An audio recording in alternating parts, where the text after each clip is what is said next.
2 Navy pilots are in the hospital right now after their jet crashed into the San Diego Bay. The aircraft went down this morning near Shelter Island and as it was trying to land at NAS North Island.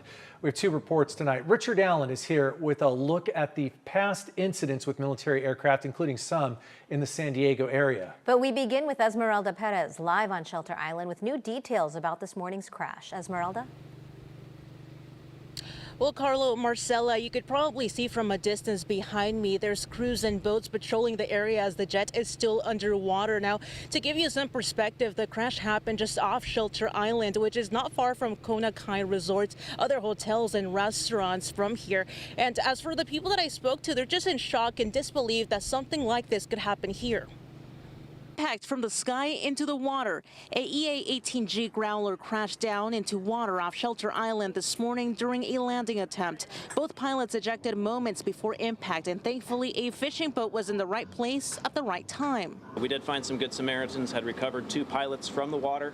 Tonight, the aircraft remains submerged. Both pilots were taken to the UC San Diego Medical Center in Hillcrest, where officials confirmed they are in stable condition and under a 24-hour medical observation.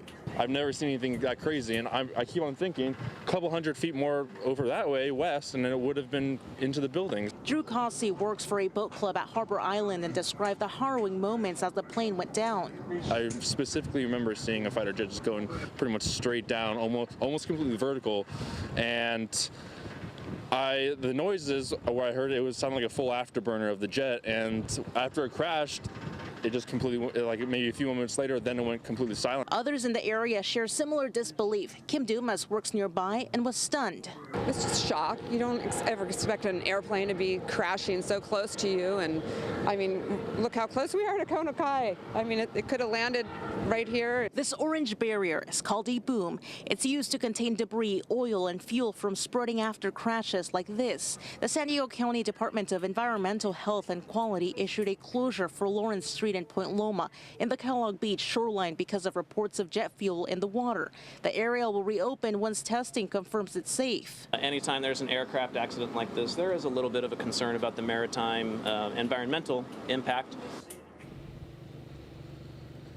And an investigation into what caused the crash is underway as crews assess the area. Marcella. Thanks so much, Esmeralda. You know, the jet is still underwater right now. What can you tell us about the recovery efforts? Now, we've been out here for hours, and I know my colleagues have also been here, and we've seen crews just out here, you know, just working and trying to really assess the area. And of course, they've been encountering the waves, the cold temperatures, and of course, the rain. And we anticipate them to be here through tomorrow as they continue their investigation. For now, that's the very latest that I have here from Shelter Island. Back to you. Thanks, Esmeralda. Those conditions quite challenging. We appreciate it. Military aircraft overhead is a pretty common sight across San Diego, and we have seen some serious incidents in our area over the years. CBS 8's Richard Allen is here with more on that and how today's crash is similar to one late last year in the Pacific Northwest. Richard? And Carlo and Marcella, that's right. Unfortunately, San Diego is no stranger to military aircraft crashes. And while thankfully no one was killed in today's accident, that has not always been the case. An FA-18 based out of Marine Corps Air Station Miramar has crashed into the neighborhood. December 8th, 2008, that FA-18 Hornet plunged into this neighborhood of University City after both engines failed during an emergency landing attempt. I knew something was going down. It just sounded wrong, and it sounded really close. While the pilot managed to safely eject, 4 civilians on the ground were killed, including a 15-month-old and a 2-month-old. A Marine Corps investigation later found that poor maintenance and pilot error led to the fatal crash.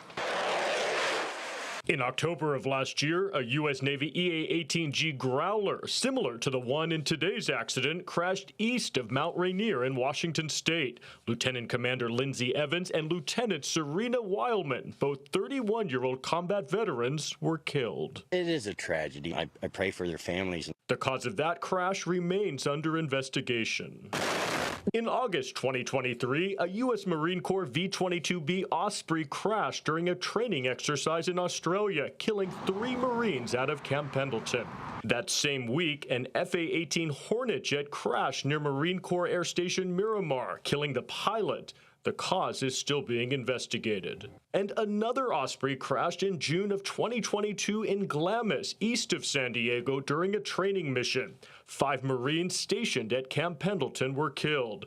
Mechanical failure was later determined to be the cause, and the families of 4 of the victims have now filed a lawsuit against Boeing and the aircraft's other manufacturers, alleging they failed to address those known mechanical issues.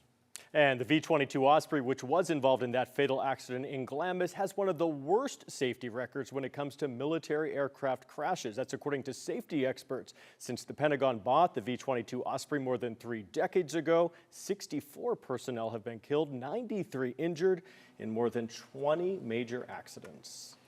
Richard, they were flying an EA-18G Growler. It's a modified F-18, I believe. What do we know about this plane and its safety history? Well, that's right. The military started using the Growler back in 2009, and since then, it's actually been involved in a relatively low number of accidents. That's the good news. But of course, as we mentioned, it was involved in that fatal accident in Washington State back in October, killing those 2 aviators. And it's sad. What, in general, are the causes of military aircraft crashes? Well, according to experts, it's human error. In more than 50% of these accidents in general, human error plays a role in these military aircraft accidents. That can be inexperience, lapses in judgment, just poor decision making. The 2008 jet crash, human error was involved in there. Of course, there's also mechanical failure, there's also weather, and needless to say, it's going to be some time before we figure out what caused today's accident. Often multiple factors working together, and maybe that's what happened today. We just way too early to tell. We'll just wait. So many what ifs, but so thankful in this case the 2 people on board were able to eject, and that no one on the ground. Nobody was hurt. Thank goodness. Right into the water. Thanks so Richard. much. Thank you. Stay with CBS 8 for continuing developments on the story. We'll have updates posted on CBS8.com. You can also follow us on social media or download our free CBS 8 app.